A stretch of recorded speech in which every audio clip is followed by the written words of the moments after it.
आषाढ़ मासे একটা गुरु पूर्णिमा আসছে জোরে বলুন হ্যাঁ না না এই गुरु पूर्णिमा আপনারা সবাই মানবেন আগামী আষাঢ় মাসে गुरु पूर्णिमा 3রা জুলাই गुरु पूर्णिमा 3রা জুলাই বিকেল 5টার পরে পূর্ণিমা ছাড়ছে আর 2রা জুলাই রাত্রি বেলায় পূর্ণিমা লাগছে গুরুকে দেবতা স্বরূপ ভালোবাসুন গুরু যদি পাকা হয় गुरु ब्रह्मा गुरु विष्णु गुरु देव महेश्वर गुरु ब्रह्मार मतो गुरु विष्णुर मतो गुरु महेश्वर मतो एजন্য आगामी आषाढ़ मासेर 3রা जुलाई आपनारा गुरु पूर्णिमा मानुन एवं सबाई मिले गुरु पूर्णिमा मानबेन गुरुके स्मरण करबेन जीवन आपनादेर सुंदर होबे तबे आपनादेर बोले जाय गुरु यदि आपनार बाड़ी आसे खूब सुंदर कथा शुनबेन गुरु किन्तु खाली हाथे आसबे ना অনেকের মতামতই আছে আমার বাড়িতে গুরু খালি হাতে এলো আর ভর্তি হাতে গেল তা বললে হবে না বাবা যদি ছেলের বাড়ি যায় সে কি কখনো খালি হাতে যায় জোরে বলুন হ্যাঁ না না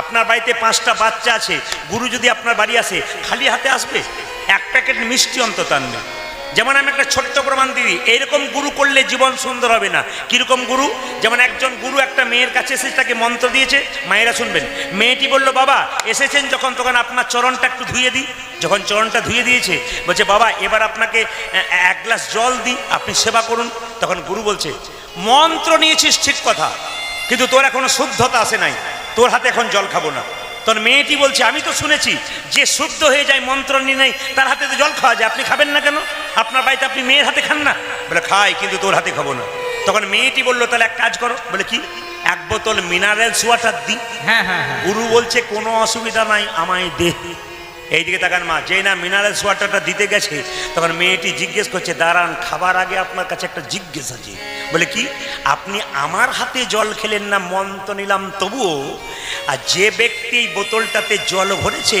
ও কোন জাতের লোক আপনি কি করে বুঝলেন বলুন হ্যাঁ না না কোন জাতের লোক কি করে বুঝলেন ও যে পায়খানা কাপড়ে জলটা ভরে না আপনি কি করে বুঝলেন জলটা ভরেছে হাতে নখ ছিল না আপনি কি করে বুঝলেন গুরু বলছে দরকার নাই তোর হাতে জল খাবো না আমি চাপাকল থেকে জল এনে খাবো কিছুক্ষণ বলছে তাহলে এক কাজ কর তুই গ্যাস সিলিন্ডারটা এনে আমি রান্না করে খাই যখনই গ্যাস সিলিন্ডারটা দিয়েছে রান্না করার আগে মেয়েটি জিজ্ঞেস করছে বাবা আর একটা প্রশ্ন আছে এই যে গ্যাস সিলিন্ডারে আপনি রান্না করবেন ওটা যে কালকে মাছ মাংস রান্না হয়নি আপনি কি করে জানলেন তখন গুরু বলছে তো আমার ওপরে যাচ্ছে দেখছি আচ্ছা ঠিক আছে আমার দরকার নেই আমাকে সামান্য মুড়ি দে আমি খেয়ে চলে যাব তখন মেয়েটি বলছে মুড়ি দেবার আগে আবার আপনার কাছে একটা প্রশ্ন আছে মুড়ি যেখানে তৈরি হয় মুড়ির কল সেখানটাতে গিয়েছেন বাবা বলে যাই না গিয়ে একবার দেখবেন বলে কেন যত না হাতে নাড়াচাড়া করে তার চাইতে পায়ে বেশি নাড়াচাড়া করা হয় আপনি খাবেন কি করে গুরু তখন কুপকাত হয়ে গেছে না না যদি সেরকম গুরু হয় তাকে ঠিক ঠিক কথা দিয়ে জবাব দেওয়া যায় তবে জীবন আপনার সুন্দর হয়ে যায় মন্দিরে গিয়ে কটা আপেল দিলেন কটা লেবু দিলেন ভগবান ওইদিকে তাকায় না ও মাইরা 4টে আপেল 4টে কলা মন্দিরে নিয়ে যান হাত তুলে বলুন তো ভগবান খাই জোরে বলবেন একজন খাই আপনার কেউ এমনি করছেন কেউ এরকম করছেন তা বললে হবে না একবার জোরসে বলতে হবে ভগবান খাই না খায় না কিন্তু ভগবান খায় যদি খাওয়ানোর মতো খাওয়ানো যায় তবে ভগবান খায় ভক্ত ধ্রুবের হাতে খেয়েছিল ভক্ত প্রহ্লাদের হাতে খেয়েছিল তারা খাওয়ানোর মতো মনোবৃত্তি নিয়েছিল আমাদের সেরকম নাই আমরা দিতে পারি কিন্তু ঠিক মতো দিতে পারি না বলে খাই না তবে আপনারা দেবেন না দেওয়া করবেন না ভগবান বলছেন মন্দিরে কটা আপেল দিলে কটা লেবু দিলে ওই দিকে তাকাই না মন মনা ভাবা তুমি তোমার মনটা আমায় দিলে কিনা ওইটাই দেখলাম আজকে হরিবাসরে কীর্তন শুনতে এসছেন আপনারা কিছুই নিয়ে আসে না কিন্তু একটা ভালো জিনিস এনেছেন আপনাদের শুদ্ধ মন এই মনটা যদি কেউ ভগবানের চরণে দিয়ে দেয়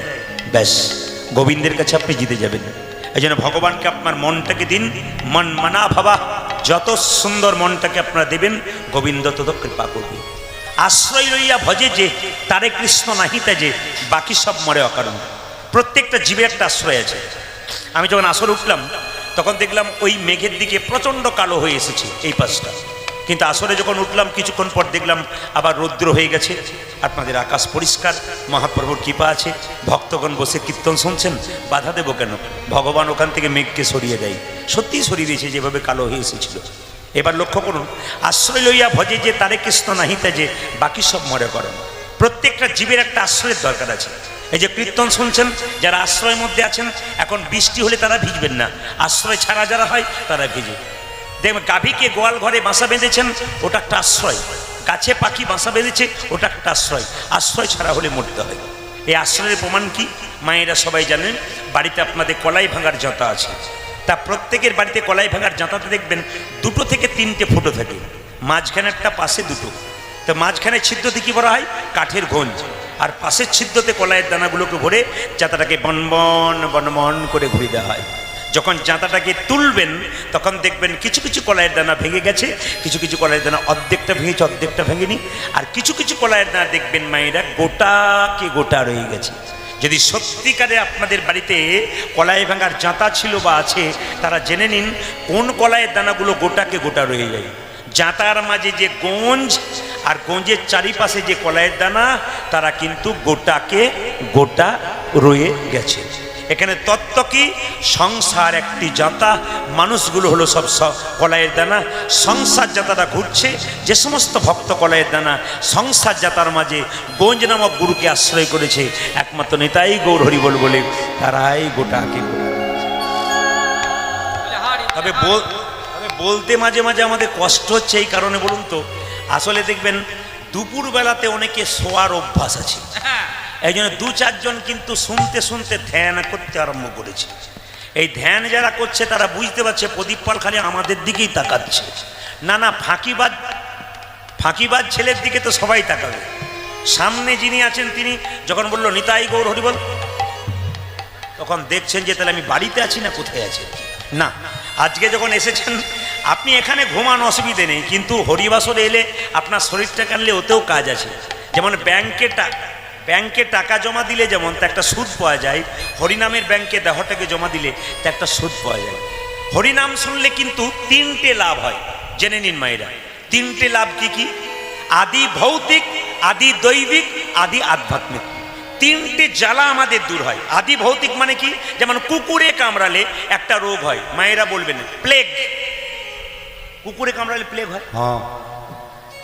যাক, আমি যখনই বললাম প্লেগ তখন অনেকে বলছে হ্যাঁ, কি ভক্তি ভরে বলছে। আমি প্লেগ হয় কুকুরে কামড়ালে? তাহলে হ্যাঁ হ্যাঁ বলছেন যে। 2-1 জন জলাতঙ্ক বলছে, বাকি তো বলছে প্লেগ হয়। কুকুরে কামড়ালে জলাতঙ্ক রোগ হয়, কিন্তু যিনি কৃষ্ণ কথা হরি কথা বলেন তার শরীরটার নাম অমৃতে পরিপূর্ণ হয়ে যায়। পাগলা কুকুরে কামড়ালে তার শরীরে বিষ লাগে না। 2, আদি দৈবিক। রাস্তা দিয়ে পেরিয়ে যাচ্ছেন, প্রচন্ড মেঘ করেছে, চারিদিকে বজ্রপাত হচ্ছে, কিন্তু যিনি কৃষ্ণ নাম শোনেন, হরি নাম শোনেন, তার মাথাতে জীবনে বজ্রপাত হবে না। আপনারা এরকম প্রমাণ হরিবাসরে দেখাতে পারবেন? যিনি রাস্তা দিয়ে পেরোচ্ছেন কৃষ্ণ ভক্ত মানুষ, তার মাথায় বাজ পড়েছে। যিনি রাস্তা দিয়ে পেরোচ্ছেন কৃষ্ণ ভক্ত মানুষ, তাকে সাপে কামড়েছে। যদি কামড়েছে সে বেঁচে গেছে। এই জন্য আপনাদের কাছে নিবেদন রইল, যে যেখানে বসে আছেন, আদি ভৌতিক, আদি দৈবিক আর আদি আধ্যাত্মিক মানে কি? শরীরের মধ্যে কঠিন কঠিন রোগ। যারা কৃষ্ণ কথা হরি কথা শোনেন তাদের শরীরে কঠিন কঠিন রোগ হয় না। যেমন দেখবেন মায়েরা, আপনার শরীরে যদি কঠিন রোগ হয়, বাড়ির লোক 10 দিন সেবা করবে, তারপর কি বলবে? এবার গেলেই বাঁচি। ডাক্তারবাবুকে ডেকে বলে আর কদিন, গেলেই বাঁচি। আবার লক্ষ্য করবেন যে মায়েরা যতক্ষণ সংসারে পরিশ্রম দিচ্ছেন, সংসার আপনাকে ভালোবাসছে। সংসারে পরিশ্রম দেওয়া বন্ধ করে দিন, সংসার আপনাকে আর ভালোবাসবে না। দাদা ভাইয়েরা দেখবেন যতক্ষণ সংসারে টাকা পয়সা দিচ্ছেন, পরিশ্রম দিচ্ছেন, সংসার আপনাকে ভালোবাসছে। পরিশ্রম দেওয়া বন্ধ করুন, দেখুন সংসার আপনাকে ভালোবাসবে না। একটা বাবা যদি প্রতিদিন একটা বাচ্চাকে লজেন্স দেয়, 10 দিন দেওয়া বন্ধ করে দিক, বাচ্চা দেখবেন বাবাকে আর বাবা বলবে না। এ সমাজ স্বার্থপর, এ সংসার স্বার্থপর, শুধু নিতে চাই, দিতে চাই না।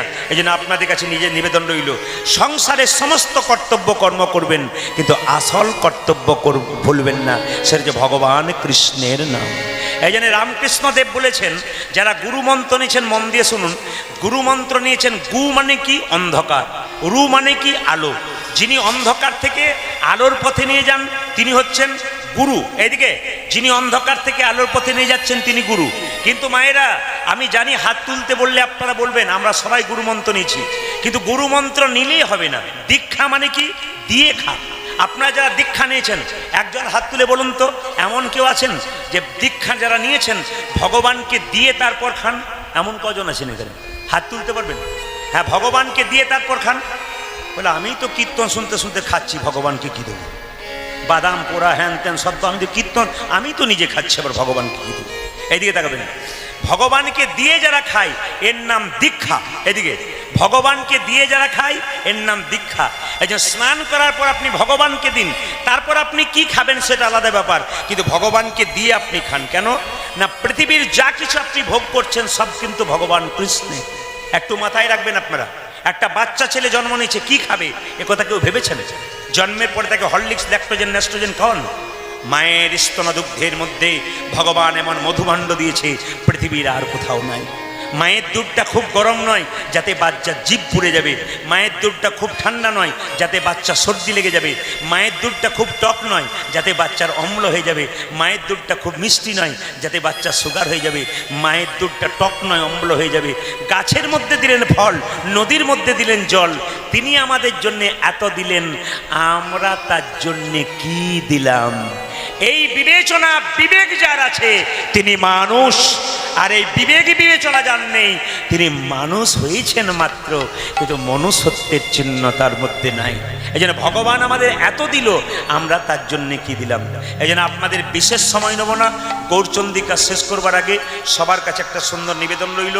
রামকৃষ্ণ বলেছেন, ছেলেকে পড়াশুনো করাবে তার জন্য ভালো মাস্টারের দরকার আছে, শরীরের চিকিৎসা করাবে তার জন্য ভালো ডাক্তারের দরকার আছে। তুমি যদি শরীরের চিকিৎসা করাও, ডাক্তার যদি ভালো না হয়, টাকা গুনেই যাবে, ও রোগ বেড়ে যাবে, ও রোগ ভালো হবে না। কিন্তু ভালো চিকিৎসা যদি ডাক্তারকে করান, ভালো ডাক্তার দেখে, আপনার চিকিৎসা তাড়াতাড়ি হবে, আপনি সুস্থ হয়ে যাবেন। জীবনে যদি গুরু করতে হয়, যাকে তাকে গুরু করলে চলবে না, পাকা গুরু করতে হবে। আপনার বাড়িতে গুরুদেব এসেছে, তার কাছে বসলে দুটো সমস্যার সমাধান জানতে পারবেন, তিনি গুরু। বলছে যে কিবা শূদ্র, হ্যাঁ কিবা বিপ্র কিবা শূদ্র ন্যাসিক জ্ঞানে নয়, কৃষ্ণ তত্ত্ববেত্তা যেই সেই গুরু হয়। ও মায়েরা, মন্ত্র দিয়ে দিল নিয়ে গুরু হয়ে গেল তা নয়। চৈতন্য চরিতামৃতে বলেছেন যে যার মধ্যে তত্ত্বজ্ঞান আছে, যিনি জ্ঞান ভাণ্ডার যার প্রচুর আছে, যার কাছে বসলে দুটো ভালো কথা শুনতে পারবেন, যার কাছে বসলে আপনার মনের দুঃখ দূর করতে পারবেন, যার কাছে বসলে সংসারের দুটো দুঃখের কথা বললে সমস্যার সমাধান শুনতে পাবেন, একমাত্র তিনিই গুরু, বাকি কিন্তু গুরু নয়। গুরু যদি করতে হয় পাকা গুরু করবেন। এখানে রামকৃষ্ণদেব বলল গুরু হচ্ছে দু প্রকার, একটা কাঁচা একটা পাকা। গুরু কি চেঞ্জ করা যায়? এদিকে গুরু কি চেঞ্জ করা যায়? ঠাকুর বললেন হ্যাঁ চেঞ্জ করা যায়। শরীরের অসুখ হয়েছে, ডাক্তার দেখাচ্ছেন, রোগ ভালো হচ্ছে না, আপনি ডাক্তার চেঞ্জ করছেন।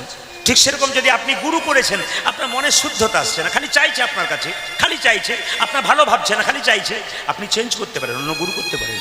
রামকৃষ্ণ ঠাকুর বলেছেন। এই জন্য আপনাদের কাছে নিবেদন রইল, গুরু হচ্ছে দু প্রকার, একটা কাঁচা একটা পাকা। কাঁচা গুরুকে মন্ত্র দেবার আগে চুক্তি করে যে, পাকা গুরুকে মন্ত্র দেবার আগে চুক্তি করে না যে, ঠাকুর আমি মন্ত্র নেব, নে। কি নেবে? কিচ্ছু না। দক্ষিণা দিতে হবে না? বলে দিবি, তোর ভক্তিটুকু আমার চরণ তলে দিবি। যে টাকা পয়সা চাইবে না, ভক্তিটুকু চরণ তলে নিয়ে প্রতি বছর আপনার বাড়িতে গিয়ে আপনাকে পরীক্ষা করে দেখবে আমি যে গুরুমন্ত্র দিয়েছি ঠিক ঠিক ভজনা করছে কিনা। এরাই হচ্ছে পাকা গুরু। পণ্ডিত বললেন কাঁদবে যদি, ভগবানের জন্যে কাঁদো, ভগবানের জন্যে কাঁদো, সংসারের জন্যে কেঁদো না। যত সংসারের জন্যে কাঁদবে তত তোমার জ্বালা, যত সংসারের জন্যে কাঁদবে তত তোমার জ্বালা, এই জ্বালা বাড়বে। ছেলের জন্যে কাঁদবে, মেয়ের জন্যে কাঁদবে, কাঁদবে শেষে ছেলে মেয়ে বড় হয়ে তোমায় বলবে তুমি আমার জন্যে করেছো কি। বলো বলো তুমি আমার জন্যে করেছো কি। একবারে সত্যি কথা, 100টা ছেলের মধ্যে 99টা ছেলে কি 98টা ছেলে একই কথা মা বাবাকে বলবে, তুমি আমার জন্য কি করলে। একই প্রশ্ন।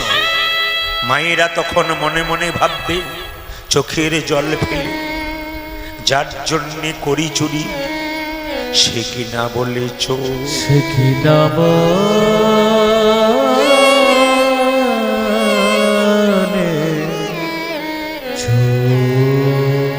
সংসারের জন্য যত কাঁদিবে, যত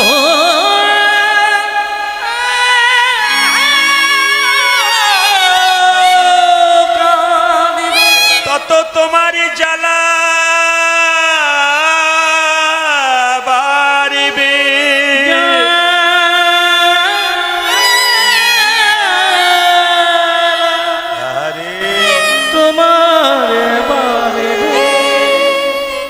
তখন তোমার চোখ থেকে জল পড়বে, সেই জল চোখের কোণ দিয়ে পড়বে।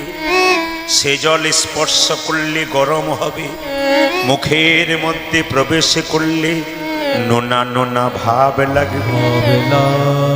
কিন্তু কোনো ভক্ত বা ভক্তিমতী মা যদি সারাদিন কর্মের পর গোবিন্দের চরণ তুলি বসে শুধু বলতে পারে, যা কিছু আমার সকলই তোমার, আমার কেবল তুমি।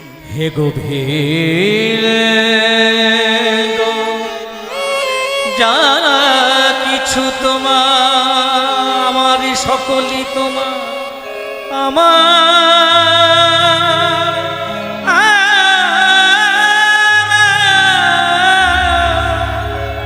শুধু আমার কেবল তুমি। জীবনে মরণে জনমে জনমে জনমে জনমে প্রাণনাথ হয়ো তুমি, প্রাণনাথ হয়ো তুমি। হে গোবিন্দ তোমার হলাম বলি, যদি একবার গোবিন্দের চরণে আমাদের মন সঁপে দিতে পারে, তবে আমাদের কি হবে জানো? কি হবে জানো? চোখের জল চোখের কোণ দিয়ে পড়বে না ভগবানের জন্য কাঁদলে, চোখের জল চোখের মাঝ দিয়ে পড়বে।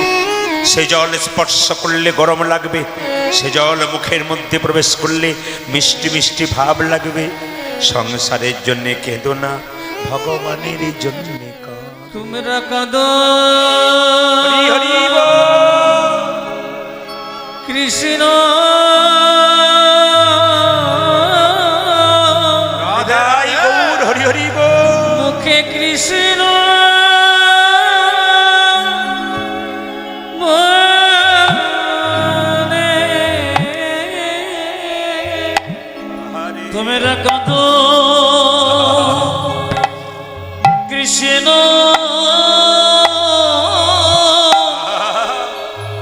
মুখে কৃষ্ণ মনে ওকে কলির কৃষ্ণ বলে কাঁদতে পারলে জীবনে জিতে যাবেন। সংসারের জন্য কাঁদলে কোনদিন জিতবেন না, ভগবানের জন্য কাঁদলে জিতবেন। একটু চোখের জল পড়লে আপনি লাভবান হয়ে গেলেন। কাঁদো কৃষ্ণ আরে মুখে কৃষ্ণ মনে ওরি কুলির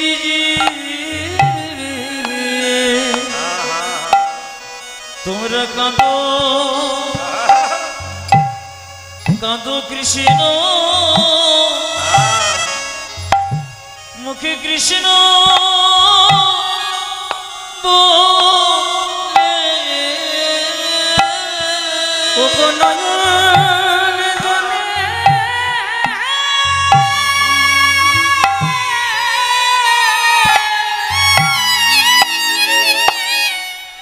নয়নে জলে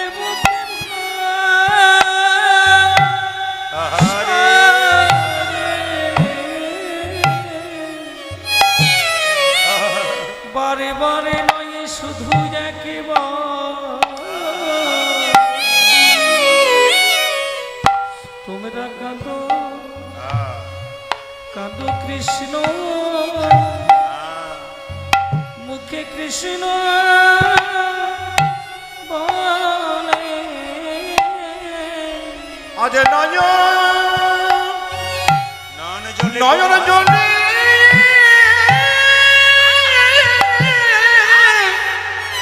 ভাষায় নয়ন জলে বুকে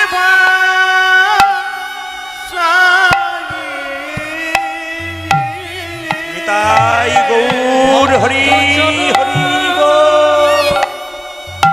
চরণে ধুনি হ্যাঁ, গায়ে মেখে দুটি নয়নে গানে বুকে ভাষায় দুটি চরণ ধুলি গায়ে মেখে ওগো প্রেম নয়নে হরি বলে আজ নয়ন জলে বুকে ভাষায় বুকে দুটি চরণে ধুলি গায়ে মেখে দুটি নয়নে জলে বুকে ভাষায়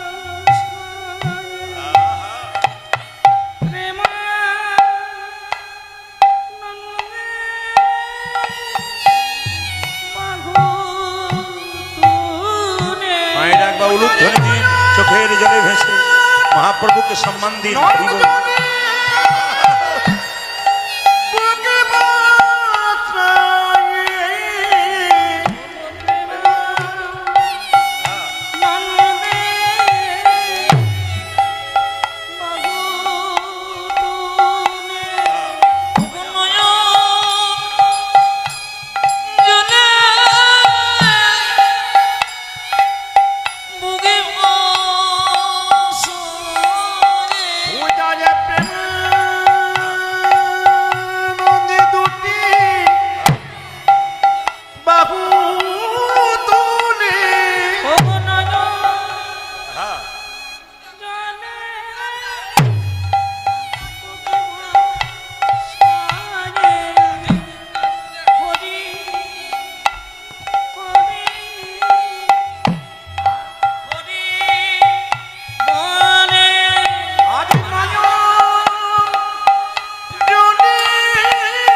এই লীলাটি শোনার পর আস্তে এই লীলাটি শোনার পর আপনারা এই প্রসাদ, মায়েরা মন দিয়ে শুনবেন, এই প্রসাদ আপনারা কাপড়ের কোণে বেঁধে নিয়ে যাবেন, দাদা ভাইয়েরা পকেটে নিয়ে যাবেন। এতে লাভ কি হবে বলে দিই, রঘুনন্দন যখন গোপীনাথকে নাড়ু খাওয়াবে, এই প্রসাদ যদি আপনারা নিয়ে যেতে পারেন, আপনাদের লাভটা কি হবে আগে জেনে নিন। বাড়ির বাচ্চা যদি খুব চঞ্চল হয়, বাড়ির বাচ্চা যদি খুব চঞ্চল হয়, আপনি বৃহস্পতিবার দিন রঘুনন্দনের জন্ম হয়েছিল, বৃহস্পতিবার দিন বাচ্চাকে এই বাতাসা, এদিকে তাকাবেন, এদিকে তাকাবেন, বাতাসা একটা তুলসী পত্র দিয়ে বৃহস্পতিবার দিন জয় গোপীনাথ বলে তার মুখে 3 বার দেবেন। দেখবেন আপনার বাচ্চা সুস্থ হবে, আপনার বাচ্চা কৃষ্ণ ভক্ত হবে, আপনার বাচ্চাকে বেশি পড়াশুনো করতে হবে না, 4 ঘন্টার জায়গায় 2 ঘন্টাতে হবে, যদি আপনি এই প্রসাদটা ভক্তি ভরে খাওয়াতে পারেন। লীলায় বর্ণনা আছে। দ্বিতীয়, বাড়িতে যদি কারো খুব অশান্তি থাকে, এই বাতাসাটা নিয়ে গিয়ে আপনি তুলসী গাছের নিচে, এই কথাগুলো শুনে নিন, দান করবেন কিন্তু শুনে নিন, নইলে শেষে পস্তাবেন। এই তুলসী গাছের নিচে গুঁড়ি করে এই বাতাসাটা দিয়ে দেবেন। দিয়ে দিলে কি হবে, প্রতিদিন গাছের মধ্যে জল ঢাললে আপনার দেখবেন গৃহে আস্তে আস্তে শান্তি প্রতিষ্ঠা হচ্ছে।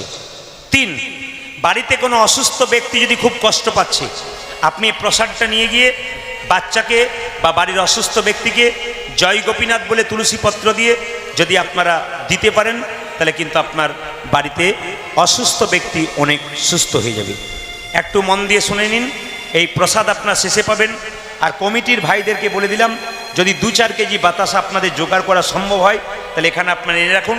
কীর্তনের শেষে আপনাদের সেই বাতা প্রসাদ ওনারা হরিলুট দিয়ে দেবেন। ওই প্রসাদ যদি কেউ 2টো পান, আপনারা একজনকে দেবেন, যে পাশের জন পায়নি, সবাইকে দিয়ে নিতে। যদি থাকে আপনি এখানে একটু পর আনতে পারেন, যদি আপনার সম্ভব হয়। এই প্রসাদটা আপনারা শেষে নেবেন। জোরে বলুন, ভক্ত রঘুনন্দন কি? বা ভক্ত রঘুনন্দন কি? বেশ, আমি যে ঘটনাটা বলবো, আপনারা হলেন মুর্শিদাবাদ জেলার মানুষ। আমি যে ঘটনা বলবো, আপনারা নবদ্বীপ গেছেন? জোরে বলুন হানা না। শ্রীখণ্ড গেছেন? শ্রীখণ্ড, কাটোয়া শ্রীখণ্ড, যেখানে গোপীনাথের মূর্তি আছে। আপনারা গয়াকাশী, বৃন্দাবন সব জায়গায় যাচ্ছেন মায়েরা, কিন্তু শ্রীখণ্ডে গিয়ে দেখবেন পাথরের গোপীনাথ, কিন্তু হাতে অর্ধেকটা পাথরের নাড়ু আছে। তার সমস্ত ভগবানের হাতে আসল নাড়ু আছে, কিন্তু ওখানে গেলে দেখবেন গোপীনাথে হাতে অর্ধেকটা পাথরের নাড়ু আছে। ওই নাড়ুটা অর্ধেকটা হলো কেন আর পাথরের হলো কেন, তারই তত্ত্ব ভক্ত রঘুনন্দন। শ্রীখণ্ড গ্রামে 2 ভাই ছিল, আমি কিন্তু মাঝে জিজ্ঞেস করবো আপনাদের। শ্রীখণ্ড গ্রামে 2 ভাই ছিল, বড় ভাইয়ের নাম মুকুন্দ সরকার আর ছোট ভাইয়ের নাম নরহরি সরকার। মায়েরা, আমি 5 মিনিট 7 মিনিট পর প্রশ্ন করবো, দেখবো আপনারা বুঝতে পারছেন কিনা। বড় ভাইয়ের নাম মুকুন্দ আর ছোট ভাইয়ের নাম নরহরি। তো মুকুন্দ সরকার চিকিৎসা করতে ভালোবাসতো, আর ছোট ভাই তার সঙ্গে কম্পাউন্ডারি করত। একদিন ছোট ভাই বড় ভাইকে বলল, দাদা একবার নবদ্বীপে শ্রীবাসঙ্গনে গেলে হয় না? দাদা কবিরাজ বলল, যাবি তো চল, কিন্তু এত রাস্তা হেঁটে যাবি কি করে? যখন আপনারা কীর্তন শুনতে আসছেন, অনেকে দেখবেন অটো করে আসছেন, অনেকে সাইকেলে মোটর সাইকেলে আসছেন, একটু রাস্তা হাঁটতে পারছেন না। আর শ্রীখণ্ড থেকে নবদ্বীপ প্রচুর রাস্তা, সেই রাস্তা হেঁটে যাবি কি করে ভাই, পা তো ভুলে যাবে। তখন ছোট ভাই বলছে, দাদা কোনো চিন্তা নেই, অনেক রাস্তা কেউ যদি হেঁটে যায় আর কৃষ্ণ নামে করতে করতে চলে যায়, তার রাস্তা খাটো হয়ে যায়। ও মায়েরা, কোনোদিন রাস্তাতে গাড়ি পান নাই, যোগাযোগ নাই, আপনি হেঁটে আসছেন, আপনার বোর লাগছে, কিচ্ছু করার দরকার নাই, আপনি কৃষ্ণ নাম করতে করতে চলে আসবেন, দেখবেন রাস্তা আপনার খাটো হয়ে যাবে। বলুন তো, যে গাছে ফল ধরে সেই গাছের ডালটা নিচের দিকে যায় না ওপর দিকে যায়? উপর দিকে। জোরে, কোন দিকে যায়? নিচের দিকে। যে না, যুক্তি দিয়ে বোঝাবো। যে গাছে ফল ধরে সেই গাছটা নিচের দিকে না ওপর দিকে? নিচের দিকে ডালটা ঝুলে পড়ে। কেন? ফলবান বৃক্ষ যেমন নত হয়, আপনারা দাঁড়িয়ে দেখুন, যতজন প্রকৃত ভক্ত আছেন, ভক্তিমতী মা আছেন, তারা নিচু হয়েছে। যদি হও নিচু তবে পাবে কিছু, আর যদি হও উঁচু নিতাই গৌর হরি বল। না, আপনারা কিছু মনে করবেন না, এ ওপরে বসতে নাই, ওপরে বসলে পড়বার ভয় থাকে। আস্তে ওপরে আস্তে আস্তে না আপনাদের বলি নাই, ওপরে বসলে পড়বার ভয় থাকে। যেমন দেবতাদের মধ্যে মিটিং হতো, সব দেবতারা সিংহাসনে বসতো মায়েরা, একজন দেবতার নিচে বসতো, জানা আছে? বাবা ভোলা। তিনি নিচে বসতেন, দেবতারা এ যে বাবা, এ সবাই ওপরে বসলাম, তুমি নিচে বসলে কেন? বাবা ভোলা তখন বলতো, ওপরে বসলে পড়বার ভয় থাকে, ওই জন্য নিচে বসে গেলাম। যারা ওপরে বসে আছেন তাদের, আপনাদের বলি নাই, অহংকারের মঞ্চে যারা বসে আছে, অভিমানের মঞ্চে যারা বসে আছে, তাদের পড়বার ভয় আছে। আপনারা তো বলতে পারেন, প্রদীপবাবু আমরা তো জমিতে বসে আছি, আপনি তো চৌকিতে আছেন, আপনি তো পড়ে আছেন। আমি তো চৌকিতে আছি, আমি তো চৌকিদার, আপনার জমিতে আছেন, আপনার তো জমিদার, একবারে জমিদার। আপনার জমিদারের মতো বসে আছেন, আমি তো চৌকিদার, কিছু মনে করবেন না। চাপা কলে জল আনতে গেছেন, যদি আপনি বালতিটা ওপরে দিন জল পড়বে না, বালতি নিচে দিলে জল পড়বে। আগে হও নিচু, তবে পাবে কিছু। একটা সোনার কলসি যতই দামি হোক,